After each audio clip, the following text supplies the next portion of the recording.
Ontología, el orden de los seres finitos, orden ontológico, el principio trascendente del orden. Nuestro estudio sobre la solidaridad de los seres finitos nos ha dado resultados superiores a los que creíamos.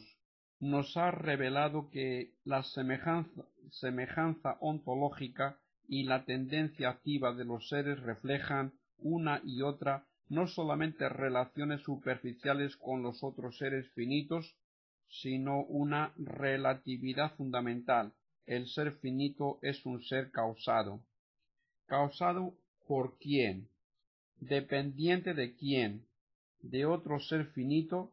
No basta un ser finito, porque limitado y aislado como su efecto no podría ser causa adecuada. Para serlo tendría que precontenerle adecuadamente y por lo mismo no se opondría a él como lo finito se opone a lo infinito.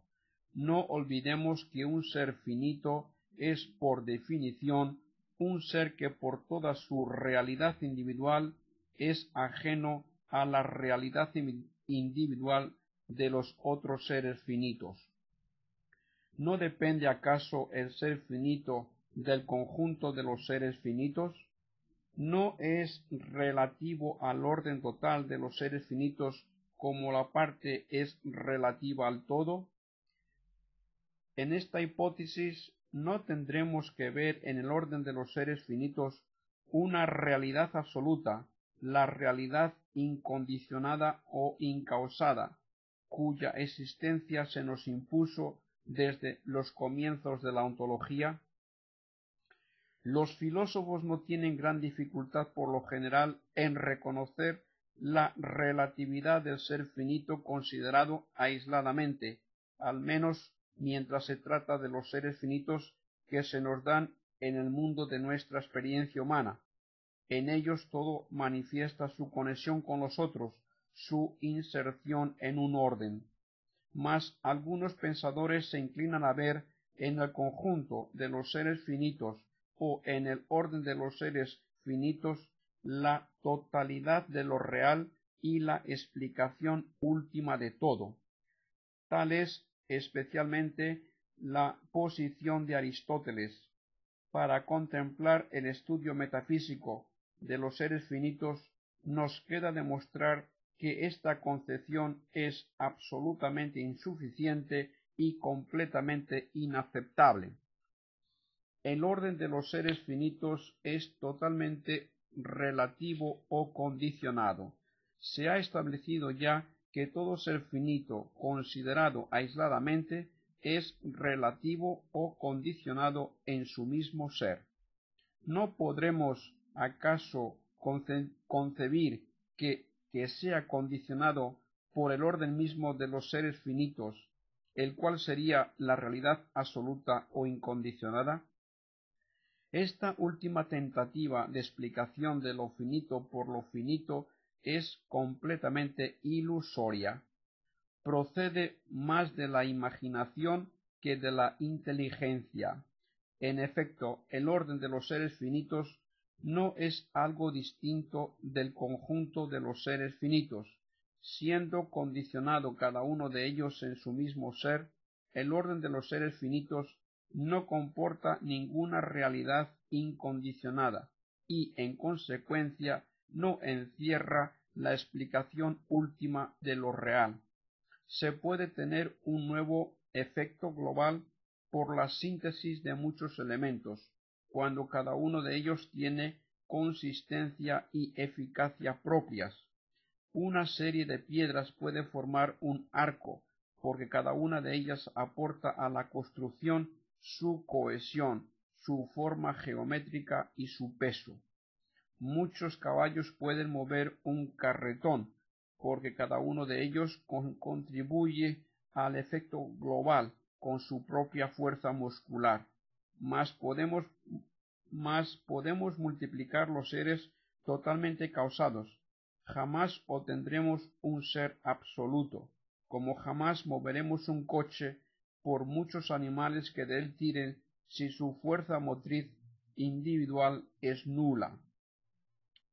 La indigencia radical del orden de los seres finitos puede destacarse de manera más explícita aún repitiendo el examen del problema, primero en el orden del ser y después en el orden del obrar.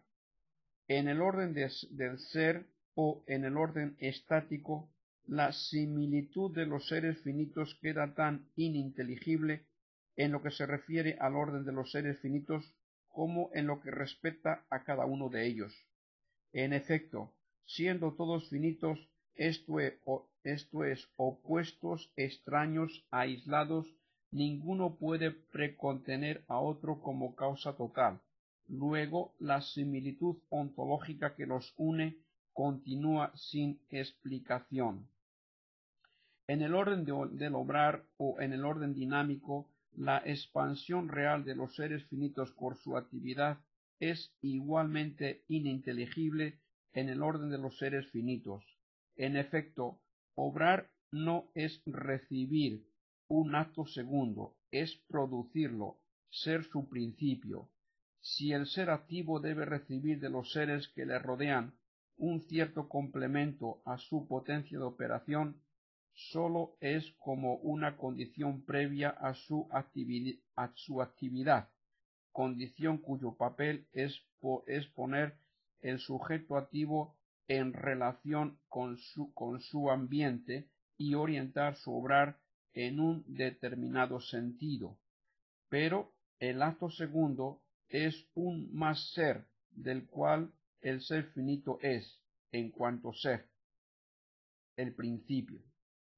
Es una perfección nueva que tiene su origen inmediato en la misma sustancia activa, aislada de todas las otras sustancias finitas por su constitución de ser finito.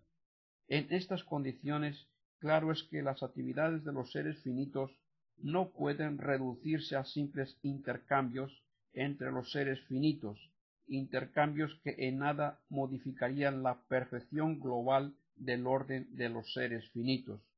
Por el contrario, siendo fuente de una nueva perfección de cada una de las sustancias activas que componen el orden del universo, el orden de los seres finitos se perfecciona todo él, se enriquece, se desarrolla, recibe un acrecentamiento de perfección gracias a la actividad de los seres finitos.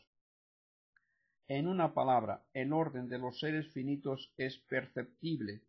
Es así que una realidad absoluta no podría ser perfectible, puesto que todo cambio implica dependencia con relación a una causa extrínseca. Luego, el orden de los seres finitos no es una realidad absoluta. Acabemos destacando un corolario importante de la ley de la relatividad del cambio. La realidad integral, en cuanto tal, es inmutable. Ya sabíamos que la realidad integral como tal, el todo más allá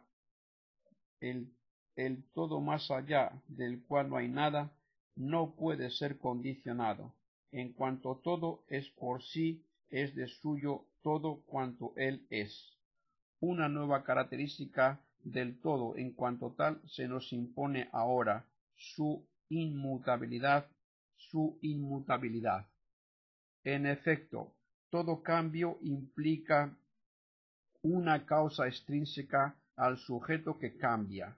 Es así que la realidad total, en cuanto tal, no puede depender de una causa extrínseca.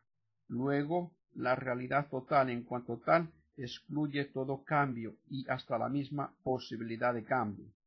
Por consiguiente, es absurdo suponer que el conjunto de cuanto existe haya comenzado a existir o que el conjunto deje un día de existir, o que en cuanto totalidad cambie.